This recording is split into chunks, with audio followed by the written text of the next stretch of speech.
It's the Diamond K Show. So much going on in the world. You talk about things from the perspective of how it is. DJ Diamond K, sometimes it comes off like you are almost not in support of, but you just accept the way things are and there's no chance of change. Check me out on YouTube. That's the part that I am just like, unfiretv.com.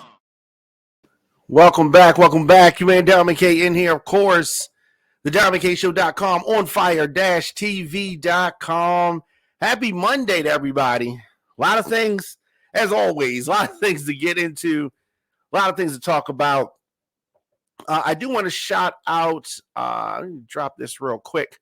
On August the 13th, DJ Terry T and Friends presents the the citywide all-white affair going down at M&T Bank Stadium, the Upper North Club level, which is a big deal. They're having a white party at the Baltimore Arena, the Ravens Stadium. What am I doing today?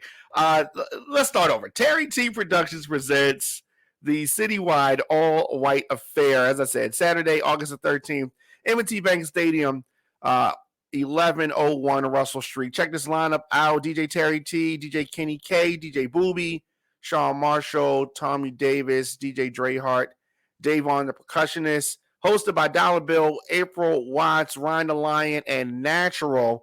Tickets, they got some on sale on Eventbrite, but seems like they're going to sell out on that. So it's a big deal. They had me tongue-tied because they're having a white party at M&T Bank Stadium, right? And it's going to be crazy. Make sure you get your tickets for that. So definitely shout out. We had Terry T on the show, that's like 2 weeks ago. So shout out to him and the whole team for this very, very major event that is going down. So I think that speaking of NFL action and the Ravens Stadium, M&T Bank Stadium, got to talk about football because football season is fast approaching. Preseason is going to be here in a couple weeks, and now he's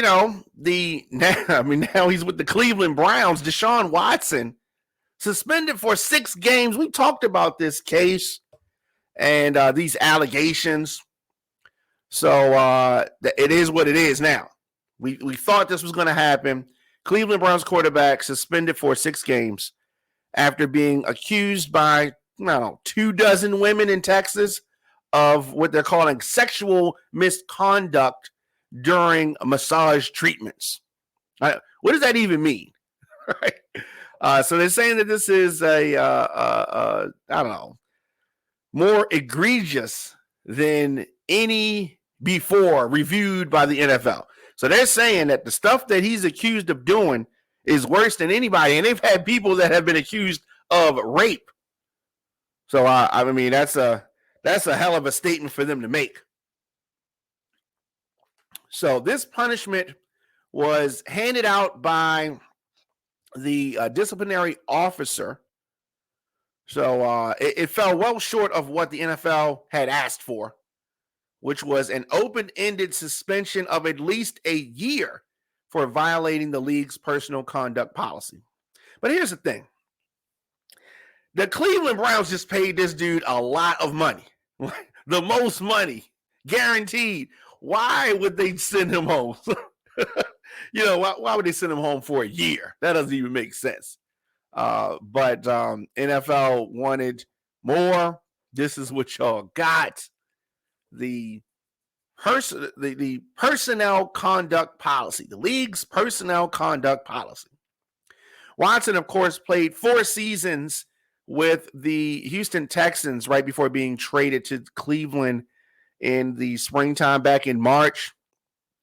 Settled 23 of 24 lawsuits filed by women alleging sexual harassment and assault during treatments in 2020 and 2021. The NFL has 3 days to appeal the decision. So Is this too much? Are they doing too much? The ladies I'm talking about. So we really, before we could really pass judgment on these ladies per se, I mean, a lot of people think that this is a money grab, and it probably is. He settled these lawsuits, which means that they were paid money. They got paid for the massages, and they got paid for these allegations. According to the NFL, although this is the most significant punishment ever imposed on an NFL player for allegations of non-violent sexual conduct, Mr. Watson's pattern of conduct is more egregious than any before reviewed by the NFL. Of course, his got to be the worst, right? Allegedly. So there is a conclusion that former federal judge Sue L. Robinson wrote a 16-page report, and it's called Decision, and in reference to the matter of Deshaun Watson. We're going to look at that in a minute. Yeah, I feel a certain kind of way about this. I do. These allegations, 2-year-old allegations, and they're allegations. I mean, what has been proven exactly? What exactly did he do? Did he actually assault these women? I mean, I think that that's important for us to know. I mean, they're handing down judgment, besmirching this man, and we don't even know really what he did. I mean, we know he got a massage, right? Did he do something to these women exactly? Did he put hands on these women? No. What did he do? I mean, he paid the women, right? I'm assuming that he paid these women for these massages. So, I mean, how many times did he have to pay? I mean, because he's been paying for this. So we're talking about these allegations that happened allegedly in 2020 and 2021. So as a condition of his reinstatement, it's mandated that Watson only use massage therapists approved by the team for the rest of his career. Oh, yes, he is on massage probation. He's on massage supervised probation. Is that crazy? I mean, is that crazy? Have you even heard of such? Massage probation. They need to verify who rubs on this man for the rest of his career. Interesting. Very, very interesting. Very interesting. That is, I mean, I really don't know how to categorize that, right? I really don't know. So let's take a look at this decision that was handed down by a judge. A former judge. Former judge did this decision, and 16 pages. 16-page decision. So, and of course, you know, on brand, it is a whole bunch of legal mumbo jumbo, what I like to call legalese. It's a whole bunch of that. All right, so let's back up here. All right, so the collective bargaining agreement between the NFL, the National Football League Players Association, authorizes the commissioner of the NFL to discipline players for conduct detrimental to the integrity of or public confidence in the game of professional football. Isn't that that's a very interesting statement, considering some of the things that have happened over the years. That is a very interesting open for this. Very interesting. They talk in this first paragraph about the process. The process. All right. So starting in 2020, the initial determination of whether a player in the NFL has violated the policy, and if so, what discipline should be imposed, is to be made by a disciplinary officer jointly selected and appointed by the parties. So that's who laid out this decision. And as I said, this decision is by Sue L. Robinson, clearly a lady. And so let's skip around here. So we're just on page 2. This is just page 2, a whole bunch of mumbo jumbo, legal talk. So we get down here to page 3, and it says that the NFL's investigation was conducted by 2 former prosecutors with decades of experience investigating sexual assault cases. So they want to lay out that the persons, the 2 folks that did this investigating, they are well steeped in sexual assaults. They got a lot of years doing this kind of stuff.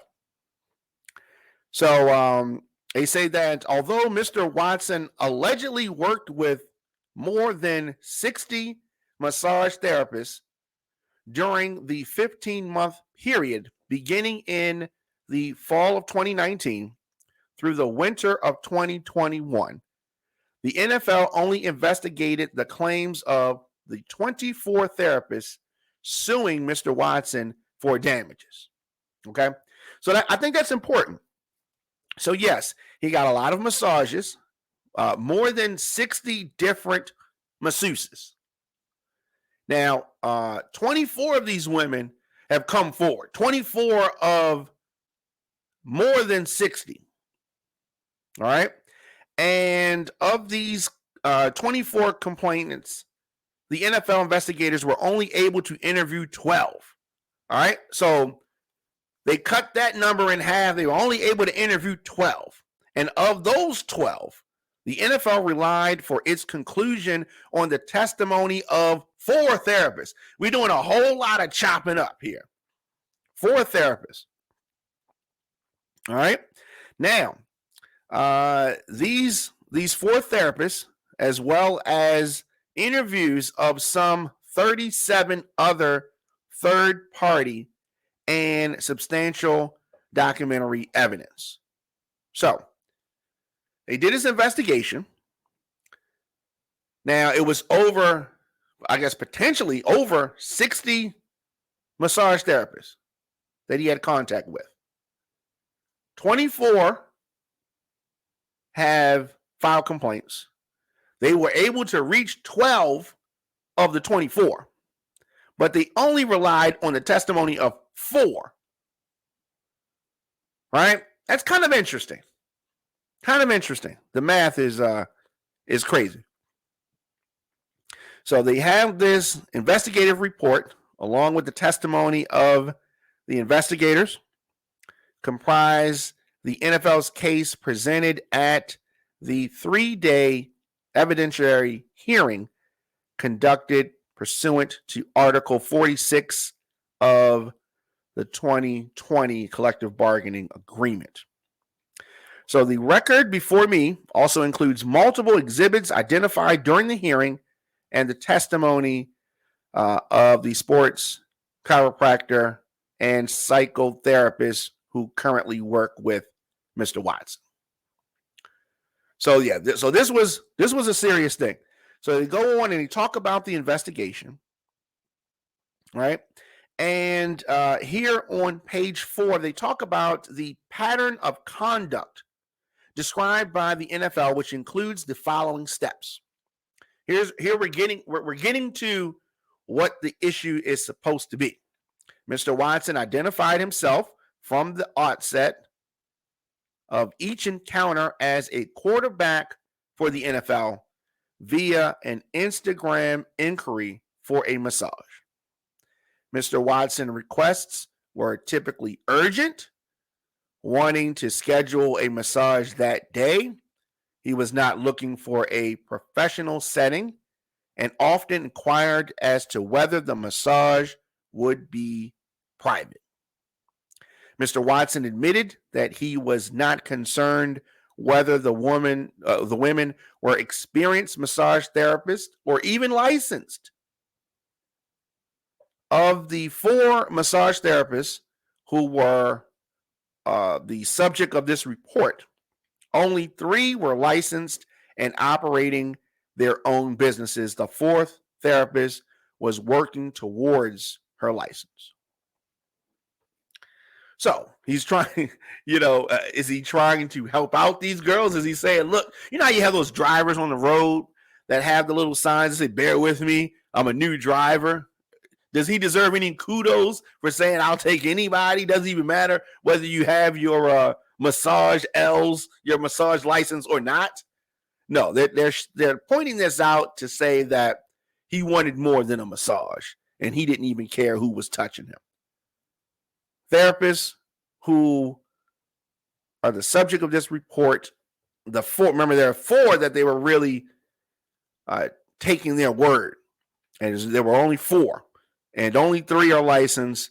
1 has her permit, right? Watson would follow his Instagram contact with Texas calls before each session to make sure that the therapists were comfortable massaging certain areas of his body. Wow. All right. So as you can see, there's more to this story than some of you may have thought. So he starts talking about some of the areas that he wants to be touched, particularly his lower back, glutes, abs, and growing area. That's his focus point.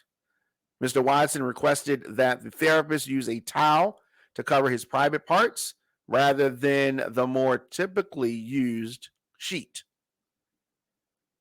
Mr. Watson often provided his own towels, for which have been variously described as medium or small or Gatorade towels. Yeah. And so the more we go into this, the worse that it looks. Just tuning in, it's your man Diamond K in here. The Diamond K Show, DiamondKShow.com, onfire-tv.com, radioonfire.com. We're talking about Deshaun Watson and his suspension. Some may have thought that this is too much, that they are picking on him, and we are going through the decision by the NFL disciplinary officer, Sue L. Robinson, on Deshaun Watson's suspension for violating the NFL's personal conduct policy following these accusations. The accusations of sexual misconduct that were made by 24 women in Texas during massage treatments. So we're continuing. We are on page 5 here, and they are describing in this decision what is the pattern. The pattern is that Deshaun Watson was allegedly reaching out to these women on Instagram, DMing them, not really concerned about whether or not they were licensed, texting them, following up with texts and calls, trying to make sure that they were good with rubbing his lower back, his stomach, his groin, the private area. He did not cover up with the sheet as per the normal massages. He was using a very small towel. And you can kind of see where this is going. Once in the massage session, it continues. Each of the therapists allege that Mr. Watson engaged in what the NFL has characterized as sexual behavior. He's probably touching himself. This behavior includes Mr. Watson's insistence that the therapist work on his focus points with just a towel as the cover. So he wants them to touch him while he has the towel on, just the towel. When he turned over on his back, it is alleged that Mr. Watson exposed himself and purposefully contacted the therapist's hands and arms multiple times. Right? So he's playing with them, right? He's trying to, I don't know, he's doing a lot. He's doing a lot. And one of the therapists alleged that Mr. Watson not only contacted her arm multiple times, but he released himself on her arm. There is no allegation that Mr. Watson exerted any force against any of the therapists.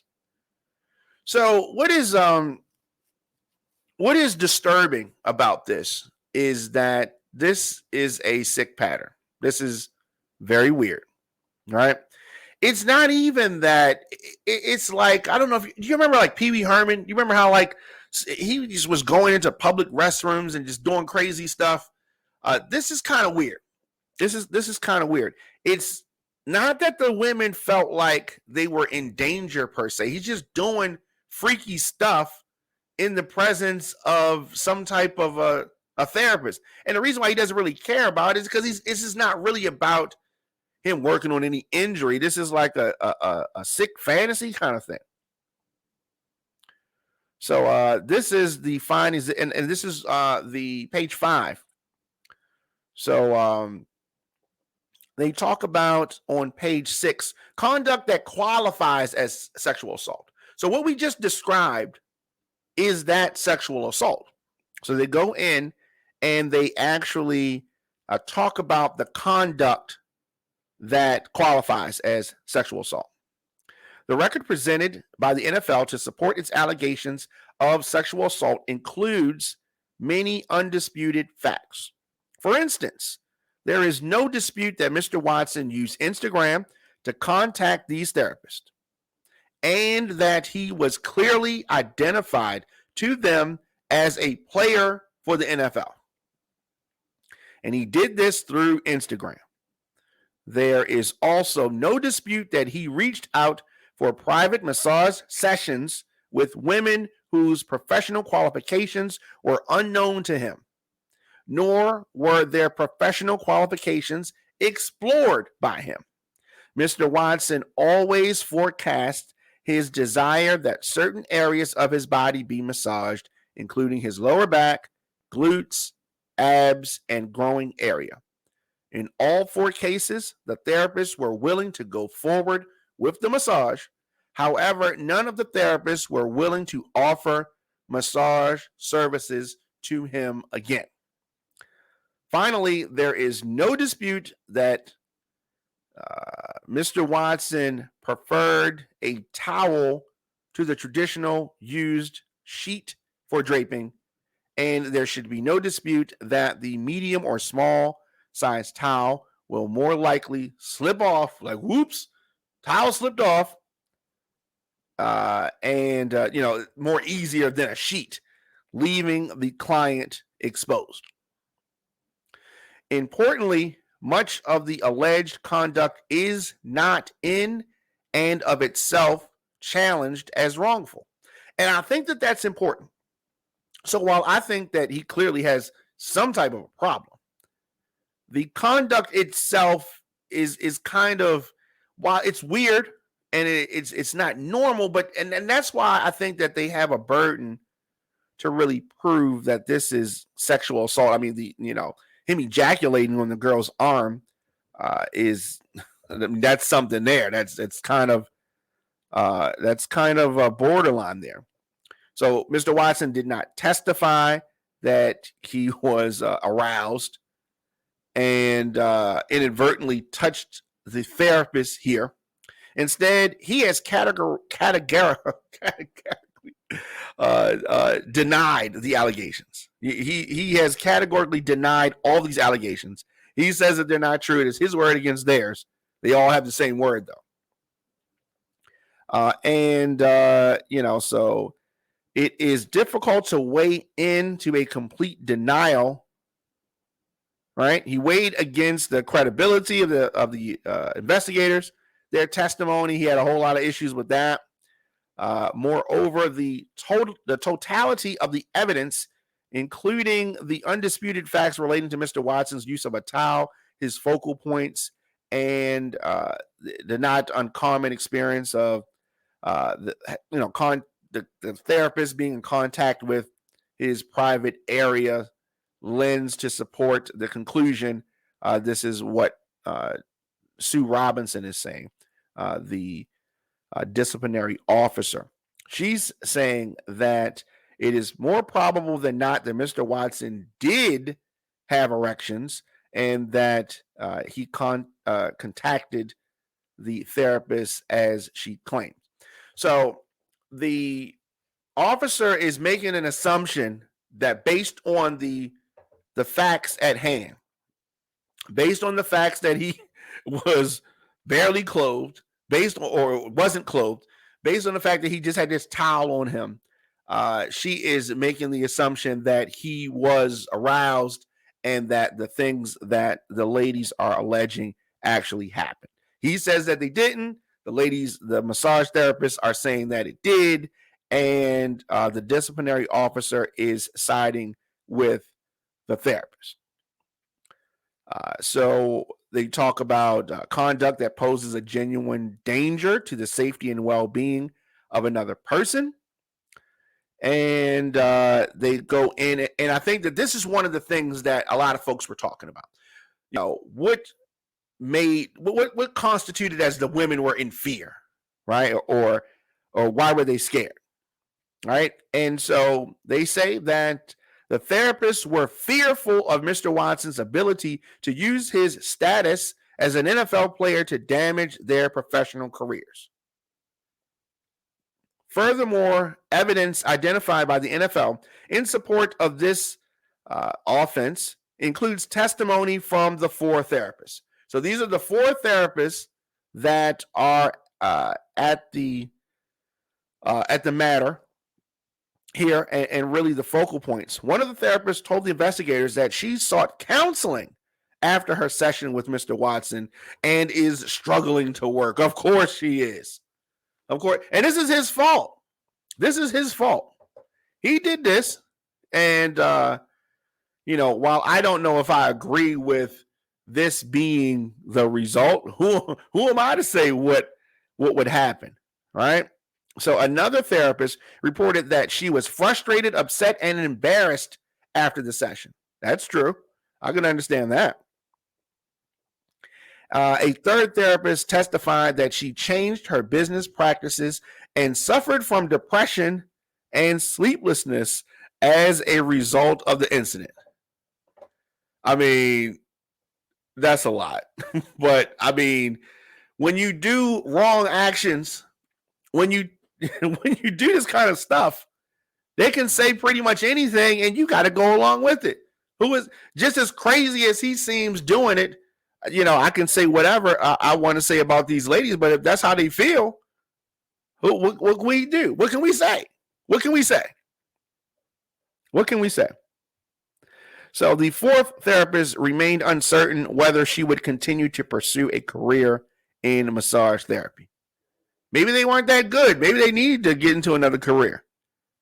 Because they should have never massaged him in the first place by the way he was acting. How much money were they paid for these massages? I don't think they talk about that. Right? So if you talk about why did he have to get 60 different massage therapists? Because after this experience, these ladies didn't want to massage him no more, so he had to find somebody else. Only his girlfriend gonna want to massage him like this. This is a bit much. Now, the NFL recommended that Deshaun Watson be suspended for at least the entire 2022 NFL regular and postseason and not be permitted to return unless he satisfies any condition imposed for reinstatement. That's not what happened. That's not what happened. That's what they claimed that they wanted. That is not what happened. So the Players Association responded first by relating the history of the policy and discipline imposed under the policy. Prior to the NFL's disciplinary action against Ray Rice in 2014, there were no standards differentiating violent conduct from other prohibited conduct, and a 2-game suspension was the prevailing ceiling established by the precedent. When the commissioner followed such precedent by, despite the violence of Ray Rice's conduct, a public outcry ensued. The NFL responded by revising its policy to include a presumptive 6-game suspension without pay for the certain first-time violent offenders, including a policy violation involving criminal assault, battery, domestic violence, dating violence, child abuse, and other forms of family violence, sexual assault involving physical force or committed against someone. So, they have good representation here, the Players Association. They are pointing to the fact that, wait, what do you mean you want me to be out for the whole season when you had people that did actual physical harm to people, physical harm to children, domestic violence, and family violence, and they only got either 2 games or 6 games, and you want me, Deshaun Watson, to be out for the entire season? That's not fair. That's what they're saying. That's not right. And I think that they have a case. I think they have a leg to stand on with regards to that. So they continued, and we are on page 13 at this point, 13 of 16, and it says that it is undisputed that Mr. Watson's conduct does not fall into the category of violent conduct that would require the minimum 6-game suspension. Oh, yeah, they went there. It likewise is undisputed that prior cases involving non-violent sexual assault have resulted in discipline far less severe than what the NFL proposes here, with the most severe penalty being a 3-game suspension for a player who had previously been warned about his conduct. So they say, look, this is the first time Deshaun Watson has had this kind of an issue, and why y'all trying to do a brother like that? So they continued about standards of fairness and consistency. Oh, they are good. They're good. They're laying it out real good. This is the Players Association responding to the NFL wanting Deshaun Watson to be gone for the entire 2022 season, which is not going to happen. Does not seem like that anyway. So they continue to talk about that. And then they get to the conclusion here. The NFL may be a forward-facing organization, but it is not necessarily a forward-looking one. Oh yeah, it is. It is interesting how we got here. So Watson, as we said, suspended for 6 regular season games without pay, and he is to have no involvement. Is to have no adverse involvement with law enforcement. He's got to stay out of trouble, and obviously cannot commit any other crimes like these. So this was dated today. The parties have 3 business days to appeal, and we'll see what happens after that. I think that this is going to stand. I think this is going to stand. I think that what can you say? He wasn't violent against the ladies. He was not violent, but he was definitely like weird. Like this is like super weird. And clearly these ladies were uncomfortable with what he was doing and what he wanted them to do. He wanted them to, lay there while I do. It's kind of weird. But I think it is what it is. And they come back when he returns. Cleveland's going to be facing the Baltimore Ravens that week. So, I don't know whether it's going to be good or bad. We're going to see. Let me know your thoughts in the comment section, Instagram, Facebook, Twitter, LinkedIn, TikTok, at The Diamond K Show. Of course, onfire-tv.com, radioonfire.com. Did they come down too hard on him or not enough? A lot of people, I'm looking online, a lot of people have some different thoughts about this. Some different thoughts about it. And, there's a lot of different ways that you can come at this. And speaking of that, I think it's a great segue.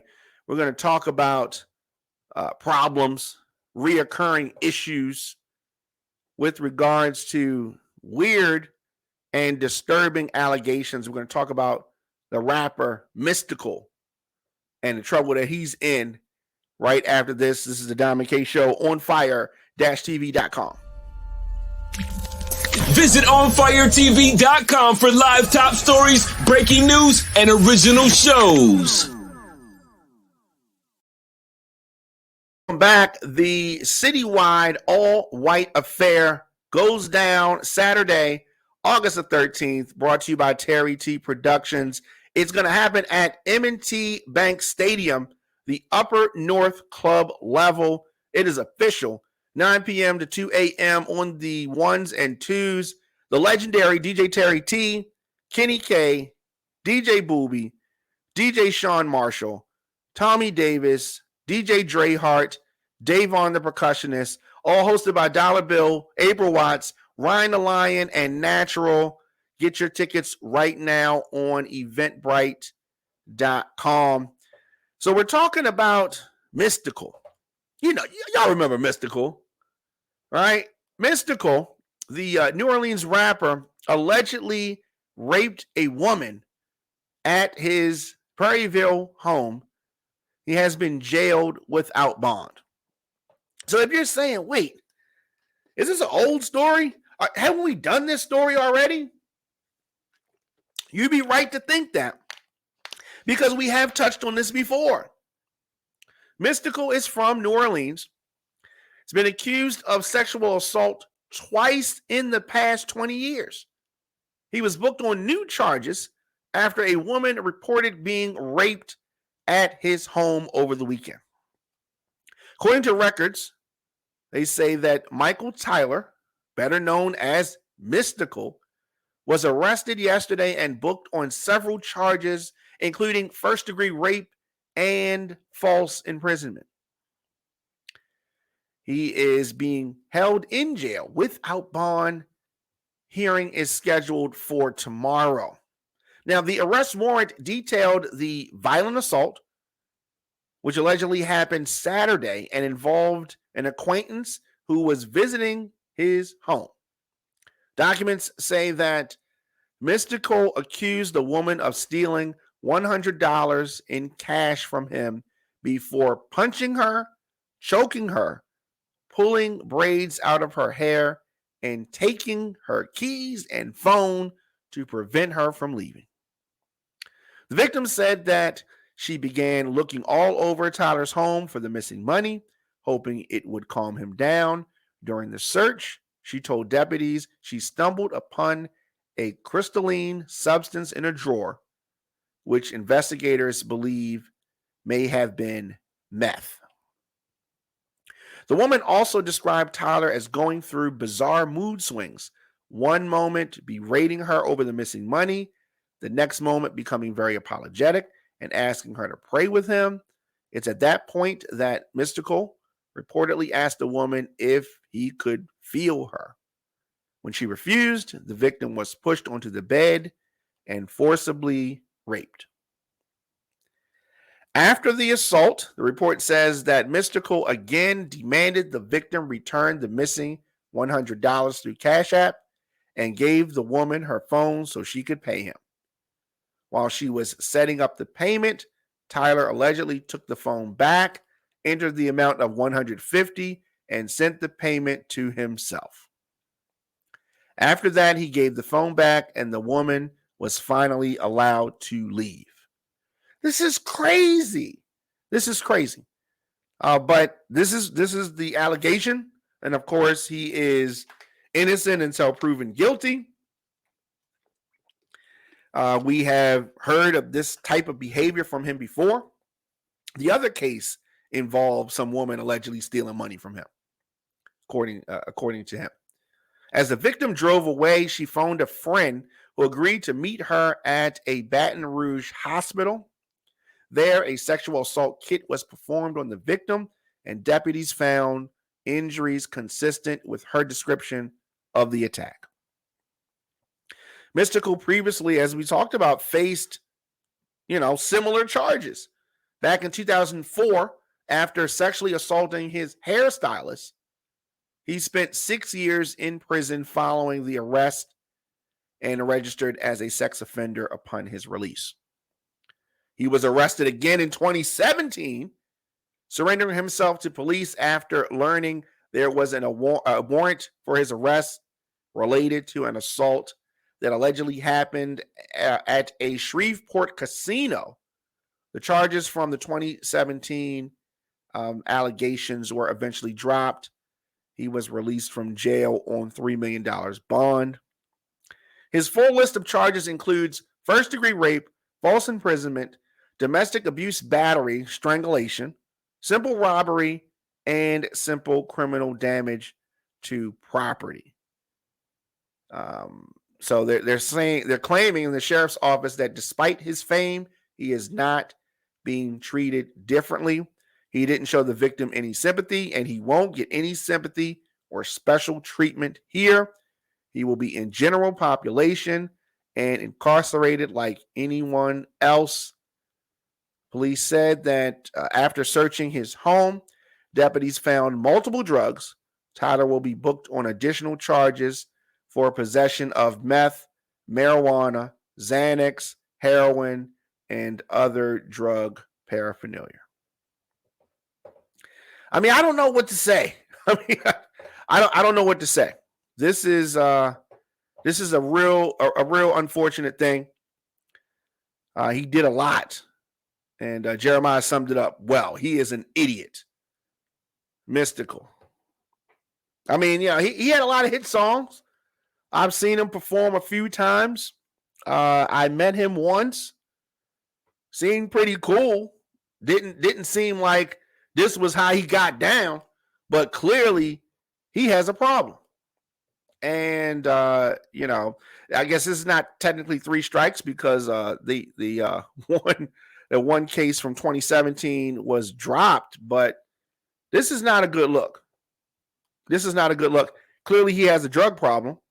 That's clear based on what they found at his house. I mean, this is I just, what an idiot. Yeah, you summed it up well. He's an idiot. Just tuning in, your man Diamond K in here.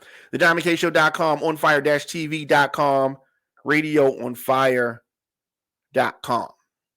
So before we get out of here, this was a crime-filled weekend in Baltimore City from July 29th through July 31st. Baltimore City experienced multiple shooting incidents that included 5 homicide victims, 9 non-fatal shootings, and 17 confirmed robberies. During that time, officers made more than 40 arrests, 1 homicide arrest, 2 attempted murder arrests, 22 aggravated assault arrests, 2 handgun violation arrests, 4 robbery arrests, and 2 narcotics arrests. Additionally, 3 handgun violation warrants and 1 robbery warrant were issued. It is, I don't know. What is going on? What is going on? Baltimore City, we can do better than this. We can do better than this. And someone on Facebook is saying about Mystikal, not again, damn, not again. Career is shot. Yes, his career is shot. He was doing some touring, it was like 90s kind of throwback kind of tours. He was on the No Limit tour. I don't know what's going to happen with him now. Yeah, I don't know what's going to happen with him now. It is very unfortunate. He's talented, but this is crazy. This is crazy. And if he needs to get help, which he clearly does, then go get the help that you need, man. This is not the way you handle stuff. Even if the woman did steal the money, then you take the proper channels, because she was sending him the money, right? Maybe she actually did steal the money. Well, what's crazy about this is she stole the money. She was sending him the money. He took an extra $50 from her. So they're going to say that he robbed her. He should have just reported her instead of doing all that he did. Yeah, it's just, I mean, to me, it's common sense. To you, it may be common sense, but he has a drug problem. And so, there you have it. Before we get out of here, definitely have to send a rest in peace shout out to the great Bill Russell. The great Bill Russell. He died yesterday at the age of 88. Man, he is a 11-time NBA champion with the Boston Celtics, 2-time Hall of Famer, an Olympic gold medalist. I mean, what else can you say about the great Bill Russell? I have never worked to be well-liked or well-loved, only to be well-respected, Russell wrote in his 1966 book, Go Up for Glory. I believe I can contribute something far more important than mere basketball. Oh, he was the man. Definitely. Never had to find his voice as an activist. He didn't know any other way to speak but his mind. It just, nothing but respect for the great Bill Russell. He showed many folks in the game how they were supposed to act. Definitely was a champion of activism even before he won his NBA titles. So you're going to hear a lot of folks talk about Bill Russell, and I don't think you're going to hear anybody say anything negative about him. Just one of the best players of all time. Definitely. It's just, he said that if my popularity depends on things like this, I don't give a damn. A star of Russell's stature, showing a willingness to put his convictions ahead of his athletic career, put him in a small group of athletes during that time, like Muhammad Ali, Kareem Abdul-Jabbar, Jim Brown, legendary folks. And he definitely is somebody that's going to be remembered like that. Definitely something. In the end, when you talked about how he wanted to be remembered, he said in 1966, in the end, I live with the hopes that when I die, it will be inscribed for me, Bill Russell, he was a man. If that sums it up well, not only was Bill Russell a man, he was the man. Let me know your thoughts in the comment section, Instagram, Facebook, Twitter, LinkedIn, TikTok, at The Diamond K Show. Of course, radioonfire.com, onfire-tv.com. I am here weekdays running things down, giving you my take on the news and top stories of the day. I will be back here tomorrow. Tune in. See you guys. It's The Diamond K Show. So much going on in the world. You talk about things from the perspective of how it is. DJ Diamond K, sometimes it comes off like you are almost not in support of, but you just accept the way things are and there's no chance of change. Check me out on YouTube. That's the part that I am just like, onfiretv.com.